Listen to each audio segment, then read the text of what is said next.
Hello, everyone. Today we're going to talk about good and evil and how the knowledge of evil can affect us for good or for bad. And we're going to look at this through The Lord of the Rings.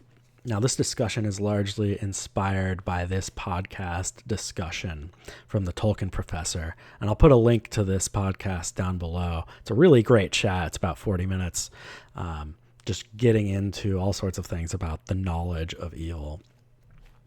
And one of the things that they bring up is this idea that perhaps the hobbits might not have even been willing to sign up to destroy the ring, to fight against the forces of Sauron, if they truly understood what it is that they were going against. And so in this way, the knowledge of evil could be dangerous. They also discuss the contrast between different types of knowledge, like how historical knowledge is never really condemned in Tolkien's storytelling. But other types of knowledge, he kind of shows us how they can actually be dangerous. We see all throughout The Lord of the Rings, many characters are tempted by the ring. They think that perhaps they can be the one to use this ring for good, that others might have been corrupted, but they know best and they can do it. And so even typically morally upstanding characters are tempted by the sway of darkness when it's in their face. And we have this quote from Elrond, where he says, "It is perilous to study too deeply the arts of the enemy, for good or for ill. But such falls and betrayals, alas, have happened before." We see throughout not just Lord of the Rings, but the entire saga of Middle-earth, that the knowledge of evil is extremely dangerous in different ways. One of the things that ways this is discussed is through the Palantir. So we're going to watch a little clip here from the film. Sauron has regained much of his former strength. He cannot yet take physical form, but his spirit has lost none of its potency. Concealed within his fortress, the Lord of Mordor sees all. His gaze pierces cloud, shadow, earth, and flesh. You know of what I speak, Gandalf. A great eye, lidless, wreathed in flame. The Eye of Sauron. He is gathering all evil to him. Very soon he will have summoned an army great enough to launch an assault upon Middle-earth. You know this? How?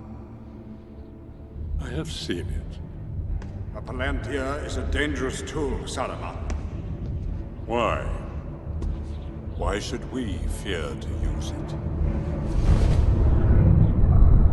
They are not all accounted for. The lost seeing stones. We do not know who else may be watching. The hour is later than you think. Sauron's forces are already moving. The Nine have left Minas Morgul.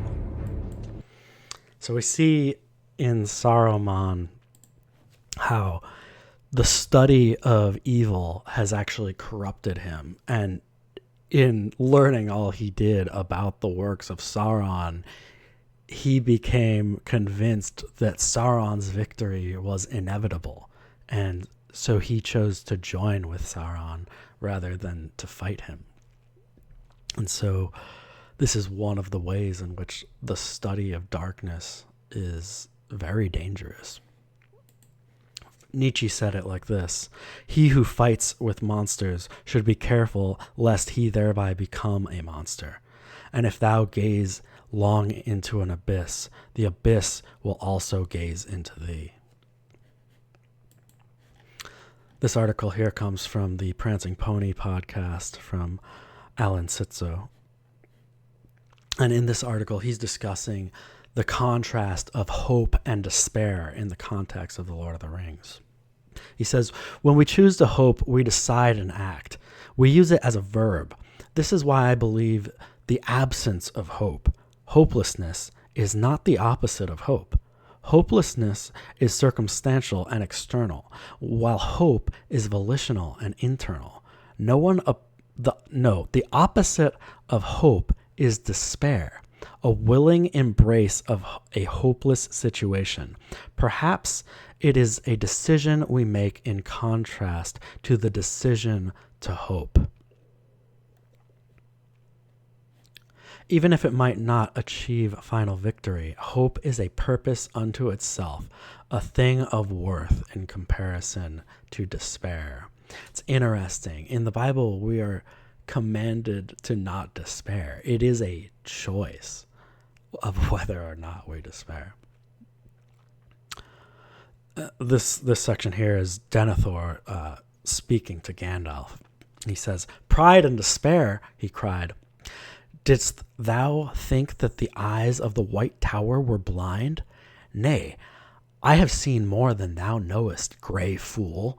For thy hope is but ignorance. Go then, and labor in healing. Go forth and fight. Vanity. For a little space you may triumph on the field, for a day. But against the power that now arises, there is no victory." Through his understanding of the darkness, Denethor fell only to despair because he did not temper this understanding with the light and with hope. We know also that those who use the Palantir often draw the wrong conclusions from the things that they see, as did Denethor here. He saw only what Sauron allowed him to see. Though the facts were true, massing armies, innumerable foes, and yes, a fleet with black sails coming up the Anduin, these facts were entirely lacking context, and Denethor became a willing victim of Sauron's spin on the facts. Another character in the history of Middle-earth is Melian, who said that he that seeth through evil eyes, willing or unwilling, seeth all things crooked. In the podcast, they bring up this idea of rose-tinted glasses and how many characters in the story have perhaps the opposite of this, where instead of seeing everything as sunshine and rainbows, all they can see is the darkness around them. And I think in the modern world, a lot of us struggle with this. We call it taking black pills in modern vernacular, where it's, yes, there is truly a great deal of evil around us, and it can hurt to see it and to recognize that.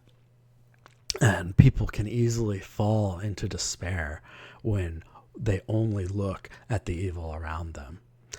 And I want to show you this clip here with Sam and Frodo in Mordor.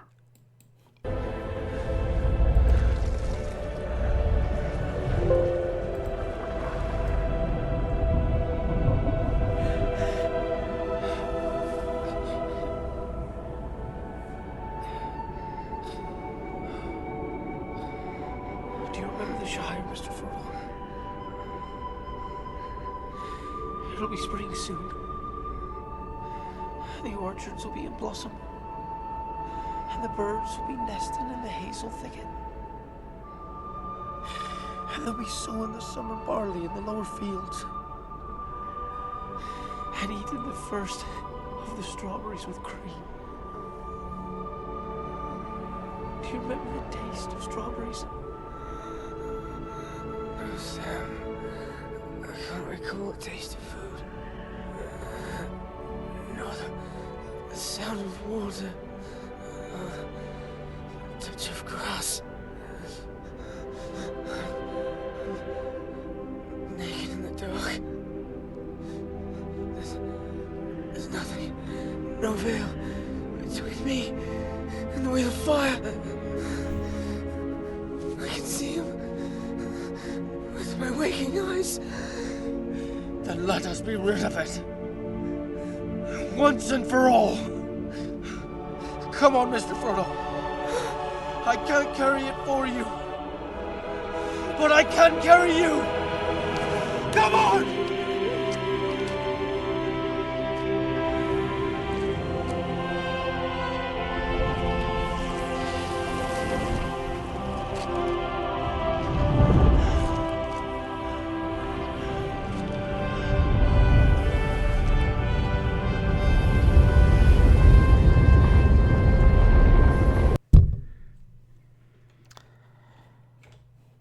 Well, I think that's a beautiful clip.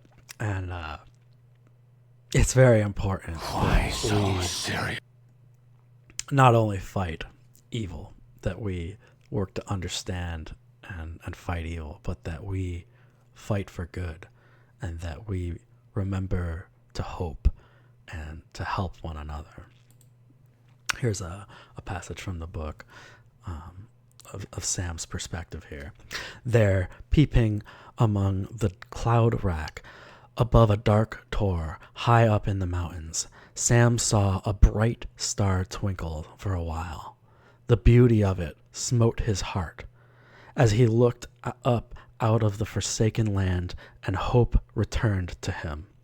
For like a shaft, clear and cold, the thought pierced him that in the end the shadow was only a small and passing thing.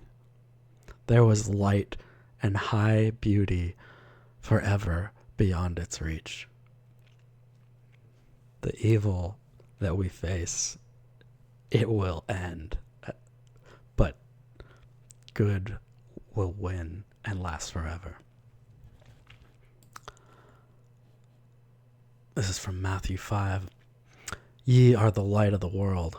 A city that is set on a hill cannot be hid.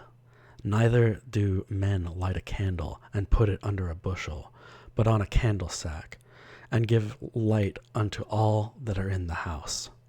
Let your light so shine before men, that they may see your good works and glorify your Father which is in heaven. We are called to be lights in a world filled with darkness. And if you see your brother stumble and fall into despair, sometimes the best thing you can do is to pick him up and carry him for a while. We need to remember that we are not just fighting evil, we are fighting for good. Thank you for watching. God bless. Have a great day.